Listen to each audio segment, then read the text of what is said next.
Thank you, Rod.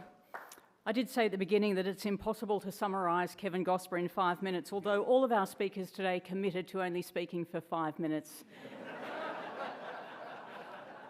So anyone who is silly enough to make other appointments for this afternoon, maybe you can cancel them now, because there's not a single story about Kevan Gosper that you will want to miss, and there's a few to go. Now, Oceania and the Pacific region was where Kevan's corporate and sporting lives truly blended. He was sent by Shell to PNG, and in his spare time, he noted the incredible sporting talent of the locals. So Kevan did what Kevan always does, and he managed to go out there to guarantee that that nation made its debut at the 1962 Commonwealth Games with Kevan as general manager. He just made it happen. It began a lifelong commitment to the region. He became one of the founders of the Oceania National Olympic Committees, known as ONOC, eventually retiring from that association's presidency with the role then filled by his good friend and fellow IOC member, Fiji's Dr. Robin Mitchel.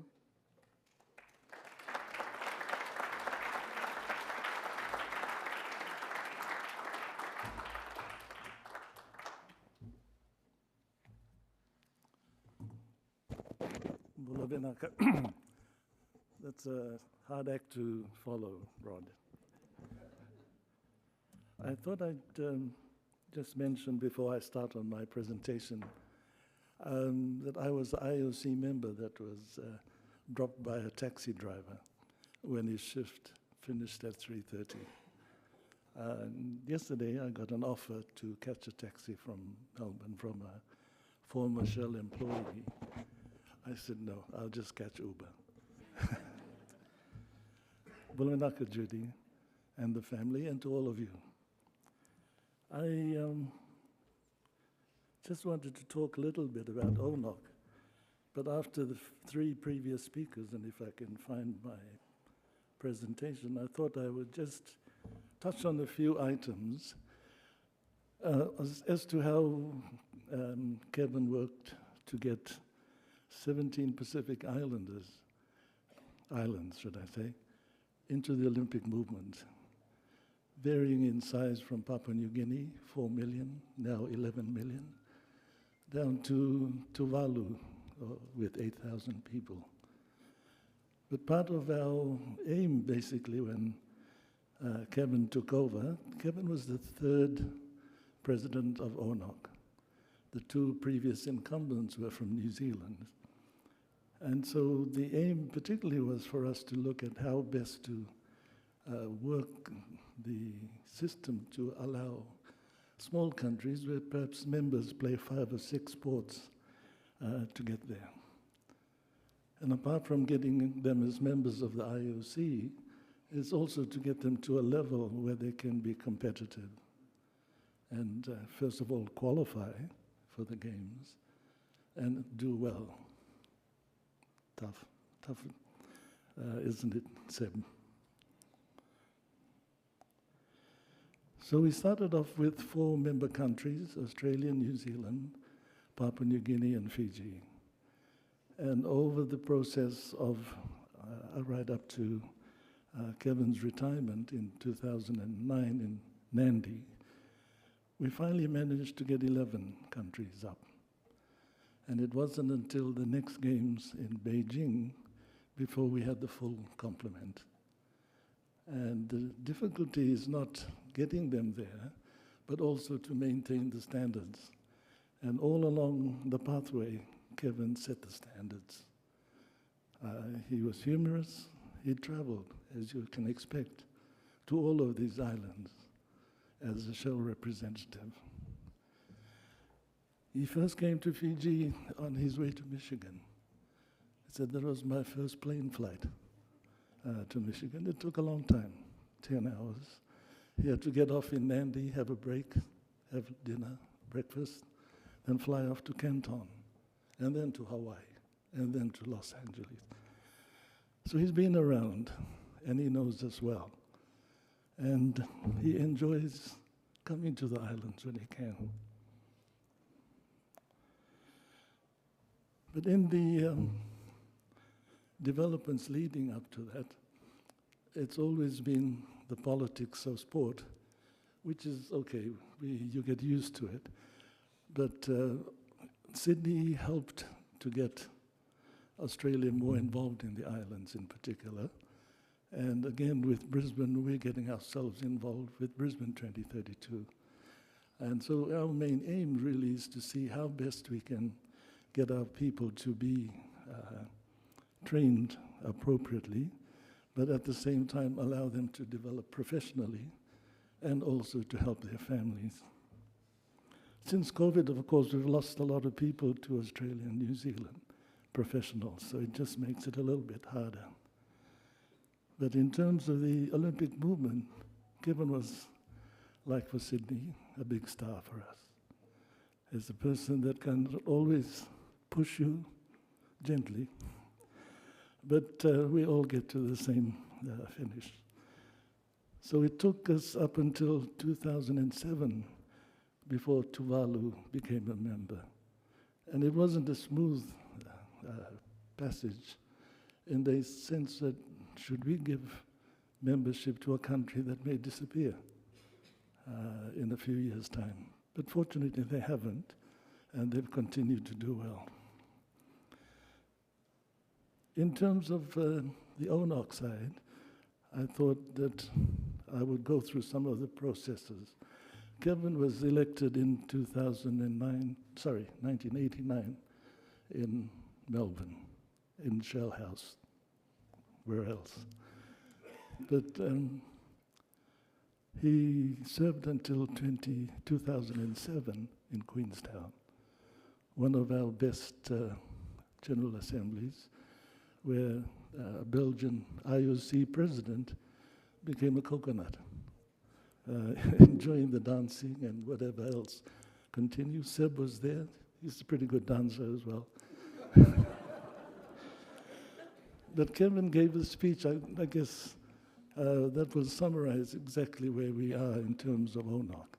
And in trying to decide how I was going to address the group after three great speakers, I thought I'll just read Kevan's speech, his final speech, because it's relevant to what we're doing, and it leaves it for the next person who takes over from me in a couple of years' time. As some of you know, this is Kevan's speech, by the way. As some of you know, my links go back to coaching young PNG athletes in that country, and eventually general manager of the first PNG team to take part in the competition in Perth.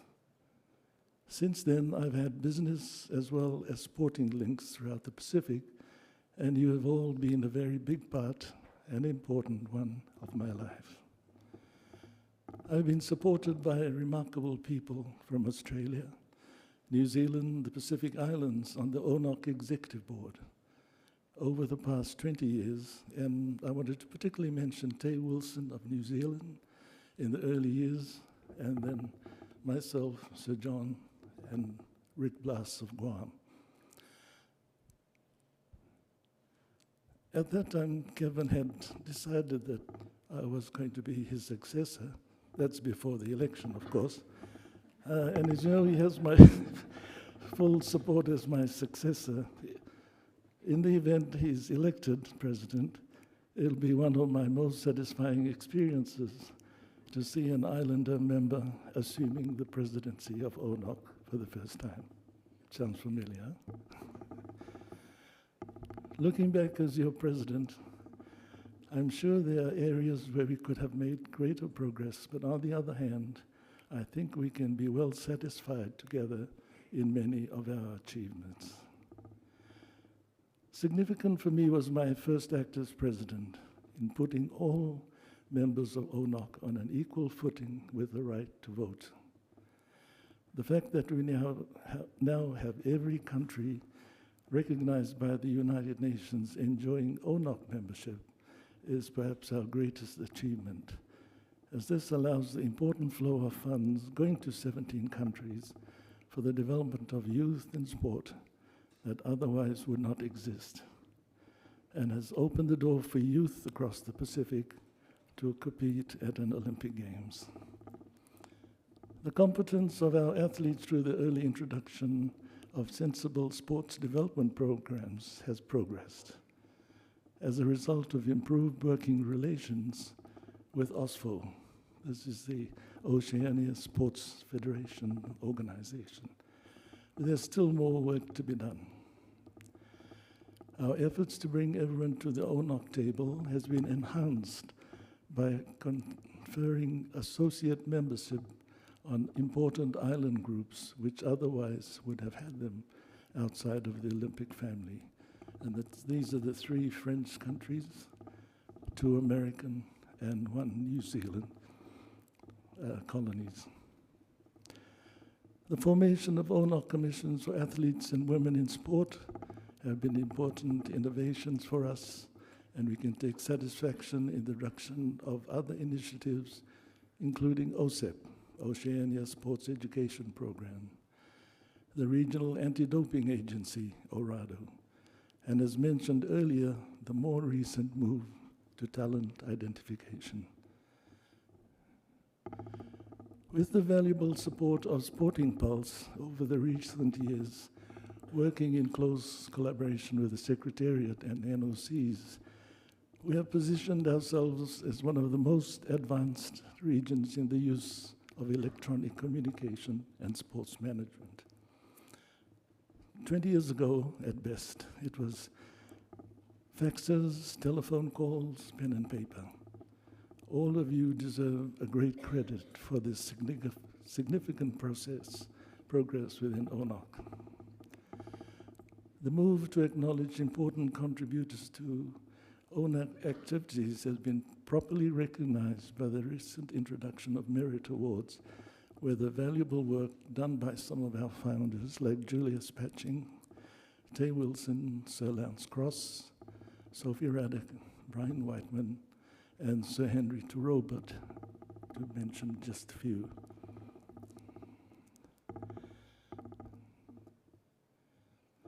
He wanted to compliment the Secretariat that at that time had moved from Melbourne to Suva. But what he foresaw essentially was that Fiji should perhaps remain the base of the ONOC regional operations for all the reasons we have continued to debate in the past. The proximity of the Pacific Forum, presence of UN agencies and consular posts, availability of competent and experienced staff, the geographic location, particularly the Pacific Island Network, and the close collaboration with universities. Personally, he didn't think that this concept needed constitutional formality.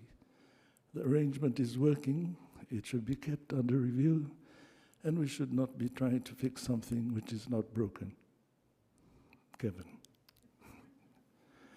In closing, he believed that the cohesiveness and cooperation we enjoy throughout Oceania has gained us the respect enjoyed by the Olympic movement that places us at the forefront of the Association of National Olympic Committees. And then he went on to recognize President Samaranch, President Rogg, and Mario Vasquez Rania of ANOC. Kevan stood down and I took over in 2007, but Kevan didn't stop working. He continued as a member of the executive. He was the chairman of the Australia Foundation since its establishment. He's the inaugural chairman of OSFO, Organization of Sports Federations in Oceania, until he retired in March 2024. When Brisbane was awarded the rights to host the 2032 Games, we appointed Kevan to chair the working group. So he's still working, right until the week he fell. So Kevan has been a great supporter, supported by Judy and the family. And we thank you for Kevan's life. Bina valeu.